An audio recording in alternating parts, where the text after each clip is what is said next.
उत्तर प्रदेश में चुनाव होने के बाद शपथ समारोह 25 तारीख को योगी आदित्यनाथ ने शपथ लिया। मंत्री का गठन हो गया।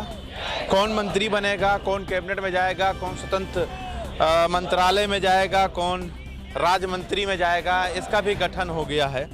और चुनाव आयोग के ऐलान के बाद लखनऊ का इको गार्डन सुनसान हो गया था। यहाँ पर जो लोग बैठे हुए थे वो सारे लोग वापस अपने अपने घर चले गए थे और उनके अंदर एक उम्मीद थी बदलाव के, एक सोच को लेकर यहाँ से ये लोग निकले थे। लेकिन दोबारा योगी सरकार आई और ये लोग फिर दोबारा आ गए। और आप देख रहे हैं बैनर में ये 78,000 चयनित अभ्यर्थियों का नियुक्ति को लेकर सरकार के खिलाफ फिर से ये लोग 26 तारीख को लखनऊ के इको गार्डन में पहुंच गए हैं। यानी 25 तारीख को योगी आदित्यनाथ ने शपथ लिया और 26 तारीख को ये लोग फिर लड़ने के लिए सरकार से लखनऊ के इको गार्डन में मौजूद हैं। हमारे साथ मौजूद हैं बात करने के लिए। तो 25 तारीख को योगी जी ने शपथ लिया, 26 तारीख को आप आ गए। देखिए, इस वजह से आ गए कि बेसिक का नया सत्र शुरू होने वाला है अप्रैल से और हम लोग 6800 चयनित लोग हैं। माननीय योगी जी ने हम लोगों को कहा था अधिकारियों से कि इन लोगों को 2 दिन 3 दिन में नियुक्ति पत्र दे दो। एक शेड्यूल भी जारी हुआ 5-7 दिन का, लेकिन वो भी नहीं हो पाया। तो हम लोग सोचे कि अगर हम लोग देर करेंगे तो अप्रैल बीत जाएगा, फिर चीज़ें नई अलग तरीके से होंगी। तो ये अप्रैल शुरू होने वाला है, नया सत्र शुरू होने वाला है और बेसिक के जो बच्चे हैं उनको हम लोग नौनिहालों को अच्छी शिक्षा दे सकें और हम लोग रोजी रोटी हम लोगों को भी मिल जाए। इस वजह से हम लोग सोचे कि नहीं, शांतिपूर्वक योगी जी को धन्यवाद भी कहेंगे, जो नए मंत्री बनेंगे उनको भी धन्यवाद कहेंगे। इस पूरी सरकार के जितने भी मंत्रालय बटे हैं सबको हम लोग धन्यवाद करने के लिए यहाँ आए हैं और ये बताने के लिए आए हैं कि हम लोग बहुत परेशान हैं, बहुत आहत हैं। ऐसा नहीं है कि हम सरकार बनते ही आ गए। हम लोग 8 महीने से आंदोलन कर रहे थे। आदर्श आचार संहिता लग जाने की वजह से हम लोग हट गए थे और हम लोगों को सरकार ने चयन सूची भी दे दी कि नहीं, आप चयनित हैं, आप योग्य लोग हैं। हाँ, आपको गलती से हमने मतलब चयन से बाहर रखा था और माननीय योगी जी हम लोगों को नियुक्ति दें, इस वजह से हम लोग यहाँ आए हैं। बात किया जाए तो चुनाव आयोग के ऐलान से पहले आप लोग जो है यहाँ पर बैठे हुए थे अपनी मांगों को लेकर। बहुत सारी कुछ चीज़ें हैं जो सरकार ने कही भी थी कि हाँ करेंगे, लेकिन फिर भी आप लोगों ने यहाँ से हुंकार भरी थी कि सरकार हम बदलेंगे, योगी को उखाड़ फेंकेंगे।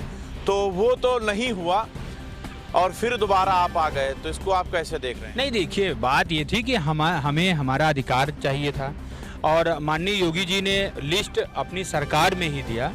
तो उखाड़ने बिखाड़ने वाली, चूँकि अब हम लोग बेसिक के शिक्षक हो चुके हैं, तो उखाड़ने बिखाड़ने वाली बात हम लोग नहीं करते। माननीय योगी जी हमारे मुख्यमंत्री हैं और हम चाहेंगे कि हमें जल्द से जल्द न्याय दें। ठीक है, हम लोगों को नियुक्ति दे दें। अधिकारियों की हीला हवाली की वजह से आज हम सड़क पर। और देखिए, ये कोई नेतागिरी की यहाँ कोई करनी नहीं है। सब लोग यहाँ अपने चयन को सुनिश्चित करने के लिए। आप लोगों के ऊपर आरोप भी लग गया था कि आप समाजवादी के कार्यकर्ता हैं, समाजवादी के नेता हैं। हालांकि आपको चुनाव के दरमियान जो है वो समाजवादी पार्टी कार्यालय के बाहर देखा भी गया। तो नहीं, तो ये तो जैसे अपनी मांग अगर हम रखेंगे तो पक्ष विपक्ष दोनों के पास रखेंगे। आप हमें भारतीय जनता पार्टी कार्यालय में भी लाठी खाते दिखे, भारतीय जनता पार्टी के दफ्तरों में भी दिखे। तो आदमी ने, जैसे कि मैं जब तक बेसिक का शिक्षक नहीं था तो अपोजिशन का भी सहायता लेना पड़ेगा। वो 8 महीने आंदोलन किए थे। अब हम लोग बेसिक के हैं तो इवन कहा जाए तो सरकार के हम लोग हिस्सा हैं। तो हम लोगों को अब सरकार से ही मांगना पड़ेगा और नहीं होगा तो फिर हम लोग आंदोलन करेंगे। हम लोगों को कोई ये नहीं है कि कौन है क्या है, हम लोगों को अपनी मांग हर जगह पहुंचानी है।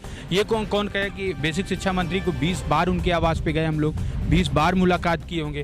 भाई नहीं सुन रहे हैं तो, और माननीय योगी जी तक तो बात पहुंच नहीं रही थी। हाँ, मैं धन्यवाद कहूँगा योगी जी का, जब उन तक मेरी बात पहुँची हम लोगों की तो बुलाकर अधिकारियों को भी फटकार लगाई, माननीय मंत्री जी को भी फटकार लगाई कि नहीं, कैसे बच्चे सड़क पे टहल रहे हैं। तो ये कहना गलत होगा कि हम समाजवादी के हैं, भाजपा के हैं।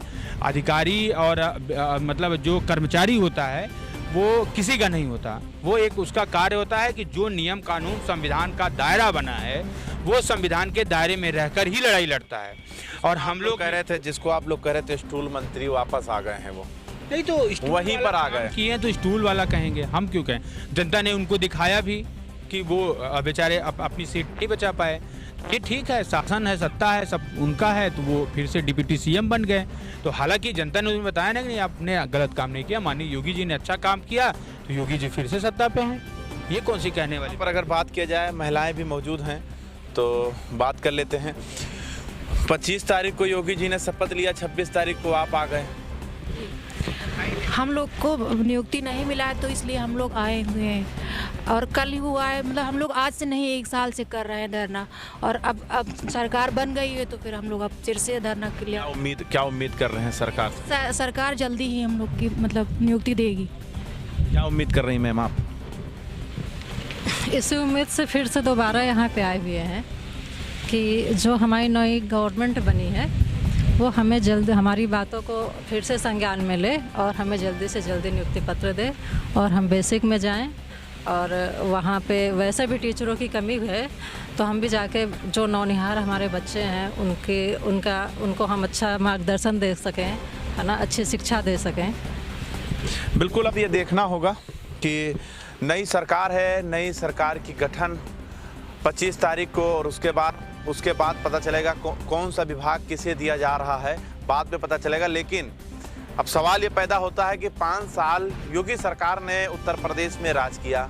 हालांकि वो ये भी बताते हैं कि कोविड-19 का एक लहर 2 साल चला, उससे निपटने में सरकार शायद नहीं कामयाब हो पाई। लेकिन दोबारा अगर जनता विश्वास करती है तो योगी सरकार बेहतर काम करेगी। तो जनता ने विश्वास तो जताया है और भरोसा भी किया है योगी पर, और यही कारण है कि जनता जनार्दन ने उन्हें आशीर्वाद देकर फिर से उनके सीट पर उनको सुरक्षित रखा है।